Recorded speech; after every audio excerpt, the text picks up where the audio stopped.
Hello my dear friends, welcome you once again. This is Satish and you are watching my YouTube channel अंग्रेजी Academy. Today we are going to discuss the next session of relative pronoun. देखिए first session जो हमारा हुआ था हमने उसमें पढ़ा था the usages of who, whom, whose. हमने हु में क्या पढ़ा था कि हु का यूज जो होता है एक सब्जेक्टिव के रूप में ह्यूमन बीइंग के लिए यूज किया जाता है। दूसरा हमने पढ़ा था कि whom जो होता है वो क्या होता है एक ऑब्जेक्टिव प्रोनाउन होता है। उसके अंदर हमने क्या किया है कि जो भी ऑब्जेक्ट होता है ह्यूमन बीइंग के रूप में ऑब्जेक्ट का यूज किया जाता है उसके लिए हम किसका यूज करते हैं, whom का यूज करते हैं। उसके बाद में नेक्स्ट जो हमारा था वो था whose। whose हमेशा क्या होता है पजेसिव होता है और पजेसिव हमेशा कोई भी सेंटेंस के अंदर आपको पजेशन शो करे वहां पे हम किसका यूज करेंगे, who का यूज करेंगे। ये हमने डिस्कस किया था। तो देखिए गाइस आज हम स्टार्ट करने वाले हैं विच और दैट, और जो भी हमारे बचे हुए हैं इसी सेशन के अंदर आज हम इनको कंप्लीट करेंगे। देखिए फर्स्ट ऑफ ऑल हम याद करेंगे विच, हम स्टार्ट करेंगे विच। देखिए विच जो होता है हु का यूज हम किसके लिए करते हैं, ह्यूमन बीइंग के लिए। हुम का यूज हम किसके लिए करते हैं, ह्यूमन बीइंग के लिए। हुज जो होता है वो जो पोजीशन शो करता है वो वर्बल एंड नॉन वर्बल जो थिंग्स होती हैं ह्यूमन बीइंग होता है उनके लिए इनका यूज करते हैं। तो वैसे ही देखिए विच जो होता है विच का मतलब भी क्या है, जो। विच का मतलब भी क्या है, इसका यूज अगर हम एज ए इंट्रोगेटिव करते हैं, इसका यूज हम एज ए इंट्रोगेटिव प्रोनाउन करते हैं तो किसी भी चीज में विच बुक, कौन सी बुक, ये एक इंट्रोगेट कर रहा है। But as a relative pronoun इनका यूज हम कैसे करेंगे। देखिए विच जो होता है वो एक सब्जेक्टिव के रूप में, एक ऑब्जेक्टिव के रूप में। It is used only for non verbal things, ये आपको ध्यान में रखना है। सबसे पहले it is used only for non verbal things. Non verbal things का मतलब क्या होगा कि कोई भी जो वस्तुएं होती हैं, कोई भी वस्तुएं जितनी भी हैं, नाउन जितनी भी हैं, कार हो गया, बुक हो गया, कोई भी मटेरियल हो गया, उन सब के लिए हम किसका यूज करेंगे, विच का यूज करेंगे। ये आपको थोड़ा सा ध्यान में रखना। देखिए जैसे मैंने अभी बताया आपको कि इसका यूज एज ए सब्जेक्टिव और एज एन ऑब्जेक्ट दोनों के लिए यूज कर सकते हैं। देखो सेंटेंस में लेके देखते हैं, हमने कल जो हमारा सेशन हुआ था, जो प्रीवियस सेशन जो था हमारा, उसमें हमने सिर्फ और सिर्फ क्या देखा था कि विच जो हमने 3 फॉर्मेट में काम किया था। एक तो ऐसा फॉर्मेट जो 2 सेंटेंस देके आपको कंबाइंड करवा लेगा, एक चीज तो हमने ये पढ़ी थी। दूसरा चीज हमने ये पढ़ा था कि आपको सेंटेंस देके और ब्लैंक करवा लेगा, यानी कि इसमें ब्लैंक में आपसे क्या भरवा लेगा, जो ऑप्शन देगा 4 उसमें से रिलेटिव प्रोनाउन वो भरवा लेगा, या फिर आपको क्या देगा, इस तरह से आपको एरर वाला सेंटेंस देके वो एरर भरवा लेगा। ठीक है भाई, हमेशा आपको इस 3 फॉर्मेट में काम करना है। कोई भी आप ग्रामेटिकल टॉपिक पढ़ते हो उसमें ये 3 फॉर्मेट जो हैं कंपटीशन एग्जाम में, स्पेशली जो एग्जाम होते हैं जिनसे हमें जॉब मिलती है, उनमें ये 3 फॉर्मेट होते हैं। एक तो क्या हो गया, सेंटेंस को कंबाइंड करवा लिया, दूसरा क्या करवा लिया, यहाँ पे ब्लैंक भरवा लिया, तीसरा यहाँ पे क्या कर दिया, एरर के रूप में पूछ लिया। तो हमने तीनों फॉर्मेट में कल हमने काम किया था, जो हमारा प्रीवियस सेशन था उसमें हमने काम किया था। आज हम वापस उसी फॉर्मेट को आगे फॉरवर्ड करते हुए ये देखते हैं कि विच का यूज हम एज ए सब्जेक्ट के रूप में देखेंगे। सबसे पहले तो सबसे पहले हमारा जो सेशन होगा उसमें क्या है कि कंबाइंड सेंटेंस। तो सबसे पहली वाली जो बात है वो ये है कि विच का यूज जो है वो थिंग्स के लिए होता है, एनिमल्स के लिए होता है, ये ध्यान रखना। ह्यूमन बीइंग के लिए क्या होगा, हु का यूज होगा, ये सब्जेक्टिव के रूप में और ऑब्जेक्टिव रूप के रूप में, मतलब ऑब्जेक्ट होता है उसके लिए भी यूज होता है। जिस तरह से कल देखिए हमने सेशन में देखा कि हु का यूज हमेशा ही सब्जेक्ट के रूप में करते थे, और जैसे ही हमें उसके ऑब्जेक्ट के रूप में हमें करना था तो हमने हुम का यूज किया ना, वैसे ही दोनों के लिए यहाँ पे विच का यूज होगा। अब कैसे होगा, इनको हम क्या करते हैं, 1 to 1 देखते हैं। जैसे सबसे पहले कि दिस इज द बुक, ये एक सेंटेंस लिखूं मैं, this is the book, okay, I gave you, I, या फिर यहां मैंने लिखा it is very interesting, it is very interesting. ये आपके सामने एक सेंटेंस है। इसी सेंटेंस में हम क्या करेंगे, इसको कंबाइंड करके देखेंगे। तो देखिए यहाँ पे ये जो बुक है इसी के लिए यहाँ पे क्या आया भाई, इट आया है। इट यहाँ पे क्या है, एज ए सब्जेक्ट है यहाँ पे। ओके, यहाँ पे ये क्या है, नॉन वर्बल थिंग्स के लिए यहाँ पे आया है। जैसे ही आप इसको कंबाइन करते हो, इसके अंदर रिलेटिव प्रोनाउन का यूज करते हो, तो कैसे हो जाएगा कि this is the book, this is the book which is very interesting, which is very interesting. ये आपके सामने क्या है, ये आपके सामने क्या हुआ, सेंटेंस कंप्लीट हो गया। समझ आया आपको। यहाँ पे दिस इज द बुक, इस बुक के लिए ही यहाँ पे क्या आ गया, विच आ गया। आपको ये पता है यहाँ पे आने वाली कोई भी नाउन होती है, सॉरी हेल्पिंग वर्ब या वर्ब होती है, वो अकॉर्डिंग टू इस नाउन के यहाँ पे अकॉर्डिंग ही आएगी। इस जो रिलेटिव प्रोनाउन है उसके एंटीसीडेंट इसको क्या किया जाएगा, यहाँ पर यूज किया जाएगा। तो समझ आया भाई, हमने क्या किया, कंबाइंड किया है सेंटेंस को, और यहाँ पे इट जो है इस बुक के लिए आया है, इस थिंग्स के लिए आया है, नॉन वर्बल थिंग्स जो है उसके लिए आया है। यहाँ पे इट क्या है, सब्जेक्ट है, इसको हटा देंगे, इसकी जगह विच लगा के और एडजेक्टिव सेंटेंस को लिख देंगे। एक चीज क्लियर होगी। दूसरी चीज, इसी सेंटेंस को एज ए ऑब्जेक्ट के रूप में हम देखते हैं। इसी सेंटेंस को लिख लेते हैं कि this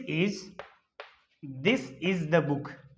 okay, this is the book you gave it yesterday, you gave it yesterday. ये आपके सामने क्या है, सेंटेंस है। ये this is the book you gave it, तो इट कौन है, वही ये वाली बुक है। तो इसको कैसे बनाओगे, this is the book, okay, which you gave yesterday. आपको ये जो इट दिया हुआ है ये यहां से क्या हो जाएगा, हटा देना है। समझ आया, this is the book which you gave yesterday. Clear हो गया आपको, शायद समझ आ गया होगा कि यहाँ पे इट जो है सब्जेक्ट का काम कर रहा है, यहाँ पे ये इट है ये ऑब्जेक्ट का काम कर रहा है, यहाँ पे भी इट इस निर्जीव या फिर थिंग्स के लिए आया है, यहाँ पे ये जो ऑब्जेक्ट है ये भी इस थिंग्स के लिए आया है। क्लियर हो गया, दोनों में यहाँ आए सब्जेक्ट के रूप में तो इसको हटा के विच लगा देना है, यहाँ पे ऑब्जेक्ट के रूप में आए तो इसको हटा के यही अपना जो फुल स्टॉप है उसकी जगह है लगा के यहाँ पे आगे वाला सेंटेंस एज इट इज हमें लिख देना है। आई थिंक समझ आ गया होगा। अब देखिए हम जो डिस्कस करेंगे वो ये डिस्कस करेंगे कि अगला जो फॉर्मेट होगा, यानी कि आपसे ब्लैंक में भरवाता है। किससे भरवाता है, आपसे ब्लैंक में भरवाता है, यानी कि कोई भी आपको ब्लैंक दे देगा और उस ब्लैंक में आपको क्या करना है, फिलअप करना है। तो सिंपल सी चीज है, आपको ध्यान में क्या रखना है, देखिए यहां मैंने लिखा कि I bought a car was very expensive, was very expensive. ये आपके सामने क्या हो गया, सेंटेंस आ गया। ठीक है, आपको ध्यान में क्या रखना है, ब्लैंक के बाद में कोई भी थिंग्स आ गया। दिस इज द हॉर्स, यही सेंटेंस एनिमल्स के लिए लिखता हूं मैं, this is the horse, this is the horse, यहां ब्लैंक आ गया, रन्स फास्ट, रन्स फास्ट, यानी कि विच का यूज है एनिमल के लिए भी किया जाता है। तो यहां पे क्या हो गया, दिस इज द हॉर्स, यहां ब्लैंक से पहले कोई भी थिंग्स आ गया, कोई भी थिंग्स आ गया, कोई भी एनिमल्स आ गए, तो उनको ब्लैंक से पहले ये आ गए, ब्लैंक के बाद में कोई भी हेल्पिंग वर्ब या वर्ब आए, हेल्पिंग वर्ब या वर्ब आए, या फिर क्या आ गया, सब्जेक्ट के साथ में कोई भी हेल्पिंग वर्ब या वर्ब आए। ये दो चीज हैं आपके सामने। ठीक है भाई, जैसे यही सेंटेंस एक मैं ऐसे लिखता हूं कि I sold the building, I sold the building. Okay, फिर यहां पे आ गया यू built इन जुलाई, ये सेंटेंस आपके सामने। तो देखिए यहां पर ये जो सब्जेक्ट आ गया है और यहां पे कोई भी क्या आ गई है, हेल्पिंग वर्ब या वर्ब आ गई है। देखिए आई बॉट ए कार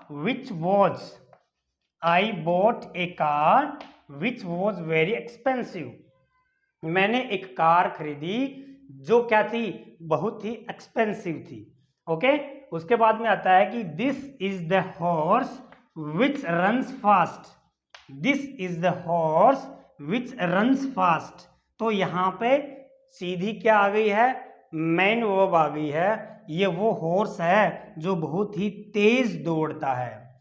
ठीक है, उसके बाद में आई सोल्ड द बिल्डिंग, मैंने वो बिल्डिंग को क्या कर दिया है, सोल्ड कर दिया है, मैंने बेच दिया है उसको, जो तुमने जुलाई में उसको बिल्ड किया था, बनाया था।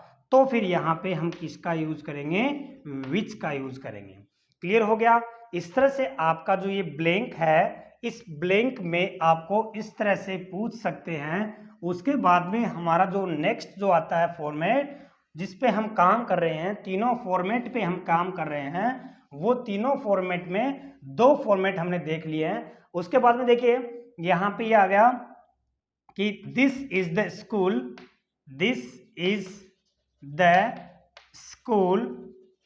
Okay, in which I teach English, ये हो गया। तो देखिए जैसे ही इस तरह के सेंटेंस आते हैं और यहाँ पे आपको कोई भी प्रपोजिशन मिलती है, ठीक है, कोई भी प्लेस आए, कोई भी यानी कि थिंग्स का नाम आए, तो वहां पे अगर आपको यहाँ पे कोई भी क्या मिले, प्रपोजिशन मिले, तो भी हम किसका यूज करेंगे, विच का यूज करेंगे। इस तरह से आपको सेंटेंस में यहाँ पे एरर बना के दे दिया और यहाँ पे क्या दे दिया, नो एरर दे दिया। तो आपको ध्यान ये रखना है कि भाई ये वाला जो एरर है इसमें कौन से में क्या है, प्रॉब्लम है। ओके, यानी कि एरर कौन से में है। तो आई थिंक ये पूरा का पूरा सही है। तो हमारा ऑप्शन क्या हो जाएगा, डी ऑप्शन हो जाएगा। यहाँ पे in which, this is the school in which, ये वो स्कूल है जहां में, जिसमें मैं क्या करता हूँ, टीच करता हूँ, इंग्लिश पढ़ाता हूँ। तो समझ आ गया होगा। एक सेंटेंस और लिखेंगे, जैसे यहाँ पे हो गया कि Rahul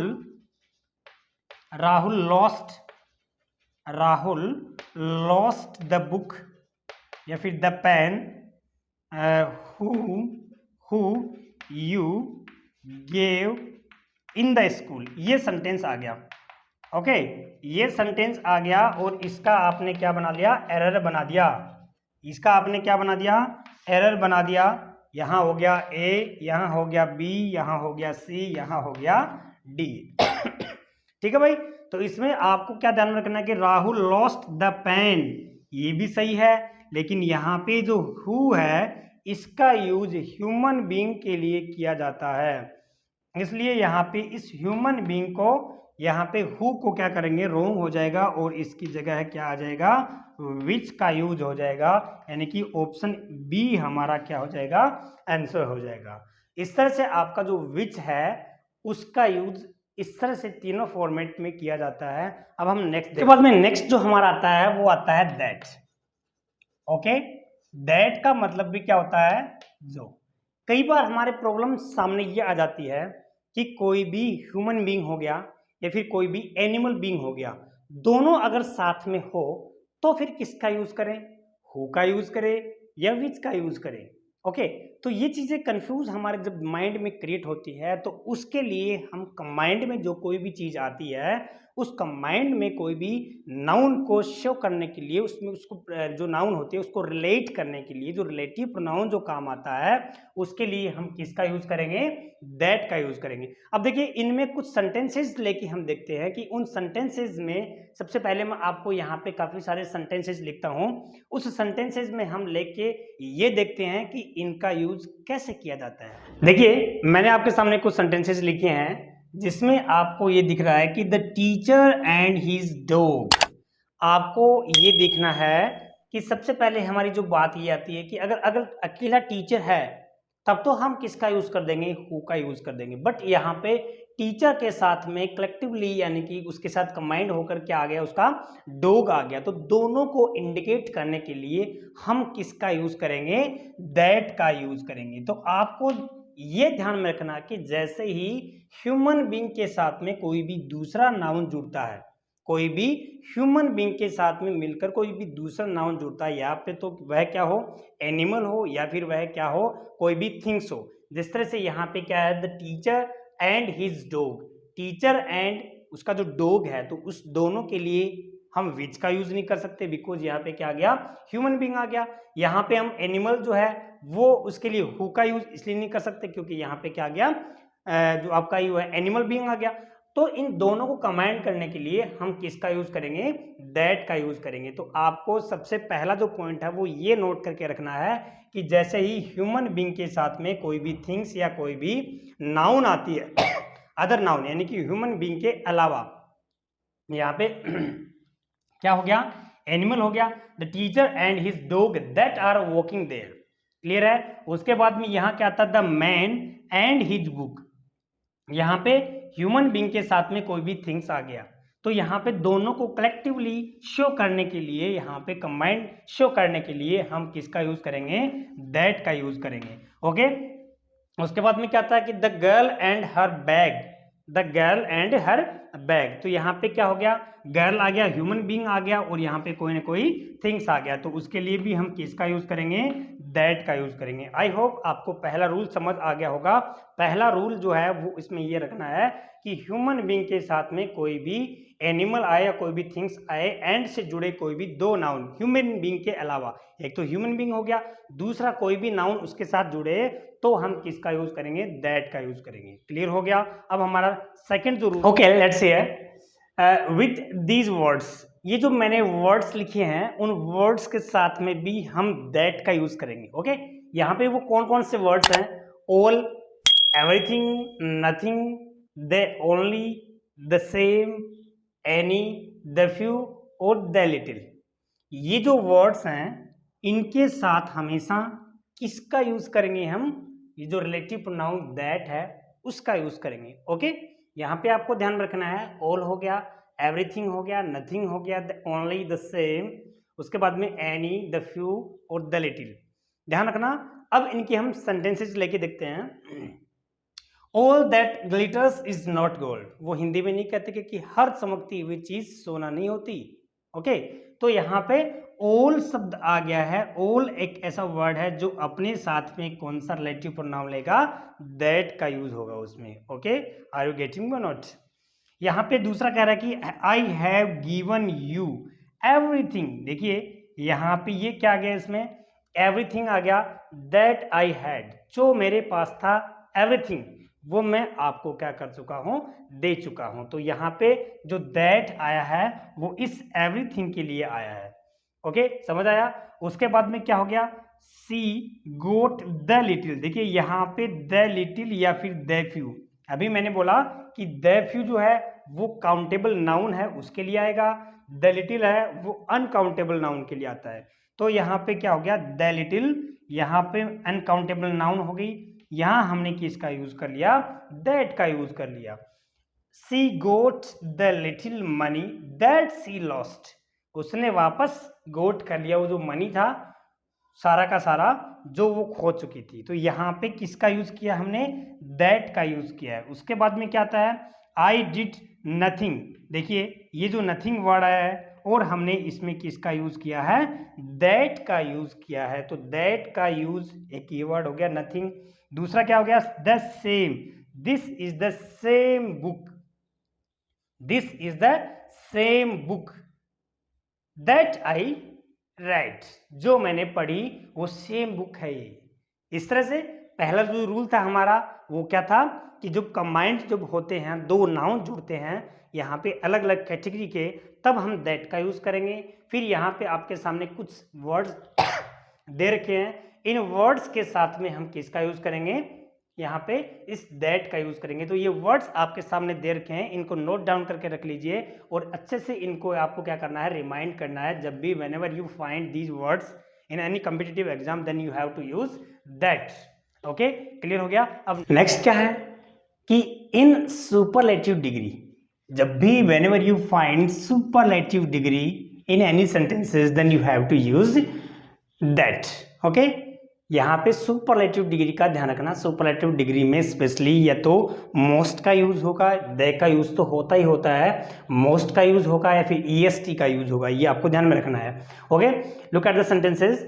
this is the most beautiful lady that, यहाँ पे क्या गया, द मोस्ट, इट मीन्स ये सुपरलेटिव डिग्री है। आपको यहाँ पे हु का यूज न करके यहाँ पे किसका यूज करना है, दैट का यूज करना। ओके, तो this is the most beautiful lady that I ever seen. Okay, तो यहाँ पे हमने किसका यूज किया है, दैट का यूज किया है। उसके बाद में नेक्स्ट आता है he is the worst boy that I met, ये सबसे वर्स्ट बॉय। तो यहाँ पे वर्स्ट कौन सी डिग्री है, बैड की सुपरलेटिव डिग्री वर्स्ट है, और इसके लिए यहाँ पे किसका यूज किया है, दैट का यूज किया। Okay, this is the tallest building, this is the tallest building that can seen, यहाँ पे ये जो है दैट का यूज हमने किसके लिए किया है, इस सुपरलेटिव डिग्री के लिए किया है। ध्यान रखना है आपको, जब भी सुपरलेटिव डिग्री मिले तो सुपरलेटिव डिग्री में जब भी रिलेटिव प्रोनाउन का यूज करते हैं तो दैट का ही यूज करना है। उसके बाद में this you are the finest man, तो यहाँ पे फाइनेस्ट क्या है, सुपरलेटिव डिग्री है, और इस सुपरलेटिव डिग्री के लिए हमने किसका यूज किया है, दैट का यूज किया। आई होप कि आपको समझ आ रहा होगा। नेक्स्ट आपके लिए आता है कि आफ्टर इंट्रोगेटिव प्रोनाउन, जब भी इंट्रोगेट होता है, जब भी इंट्रोगेटिव जो प्रोनाउन होता है, स्पेशली हु आ गया, हुम आ गया, हुज आ गया, विच आ गया, वोट आ गया, इनके बाद में जैसे ही सेंटेंस स्टार्ट होता है तब भी हम किसका यूज करेंगे, इस जो प्रोनाउन है आपका रिलेटिव प्रोनाउन है दैट है, उसका यूज करेंगे। जैसे आपके सामने आता है what is it that is impossible for you, वो ऐसा क्या है जो आपके लिए इम्पॉसिबल है, नथिंग। ओके, तो यहाँ पे ये इंट्रोगेट कर रहा है, तो इंट्रोगेट कर रहा है, तो इसके लिए हमने कौन से रिलेटिव प्रोनाउन का यूज किया, दैट का यूज किया। उसके बाद में आता है कि who is there that is making a noise, वहां पे कौन है जो आवाज कर रहा है, जो मेकिंग ए नॉइस कर रहा है, तो यहाँ पे हमने किसका यूज किया, दैट का यूज किया। ऐसे सेंटेंसेस आपके एग्जाम में आते हैं स्पेशली। तो हुज इज दिस शर्ट, ये शर्ट किसकी है, ये शर्ट किसकी है, दैट लुक्स ब्यूटीफुल, जो बहुत ही सुंदर दिखती है। तो ये वाले जो हैं आपसे इंट्रोगेटिव जो प्रोनाउन होंगे इनके साथ में इनका यूज किया जाता है। आई होप दैट का अच्छे से आपको समझ आ गया होगा कि दैट में आपको 3 कैटेगरी में मैंने डिवाइड किया है। 3 कैटेगरी में पहला क्या हो गया, एक ह्यूमन बीइंग के साथ में कोई भी एनिमल बीइंग या फिर कोई भी थिंग्स जब आती है एंड से जुड़ती है, 2 नाउन हो गई, उसके लिए हम किसका यूज करेंगे, दैट का यूज करेंगे। उसके बाद में जो सेकंड आता है वो आता है हमारा जब भी जो आपकी सुपरलेटिव डिग्री होती है उसके लिए हम उसका यूज करेंगे। और चौथा जो हमारा तीसरा जो हमारा आता है, मैंने कुछ वर्ड्स आपको बताए थे, कौन कौन से वर्ड्स बताए थे, ऑल आ गया, द सेम आ गया, द ओनली आ गया, एवरीथिंग आ गया, नथिंग आ गया, नन आ गया, ये काफ़ी सारे वर्ड्स जो हैं उनमें अगर आपको वो मिलते हैं सेंटेंसेज में तो उनके आगे जो रिलेटिव प्रोनाउन आपको यूज़ करना है वो कौन सा यूज़ करना है, दैट करना है। तो चौथा जो सिचुएशन है वो यानी कि आपको इंट्रोगेट करना है, यानी कि कोई भी इंट्रोगेटिव जो सेंटेंस होता है उस इंट्रोगेटिव सेंटेंस में आपको किसका यूज़ करना है, जो आपका जो रिलेटिव प्रोनाउन होता है दैट होता है उसी का यूज़ करना है। आज हमने विच का यूज़ किया है। देखिए एक विच के यूज में क्या होता है कि स्पेशली ये वाला सेशन हम नेक्स्ट में जब भी इनका एक प्रैक्टिस सेशन होगा उस प्रैक्टिस सेशन में करेंगे। काफ़ी सारी चीज़ें जो भी हमारी जो छोटी मोटी चीज़ें जो रह गई हैं उनको जैसे ही हम हमारा प्रैक्टिस सेशन होगा इन सभी का जो आपके एग्जाम में आए हुए हैं उनके साथ में मिला के अपन जैसे ही प्रैक्टिस सेशन करेंगे उनमें उनका यूज करेंगे। ओके, आई होप का आपको सारा का सारा समझ आ गया होगा। ये सारी की सारी चीज़ें आपके लिए इंपॉर्टेंट हैं, इनको अपना एक नोटबुक डाल लीजिए, उनमें इनको लिख लीजिए, बहुत ही इंपॉर्टेंट चीज़ें हैं। Thanks for watching my video.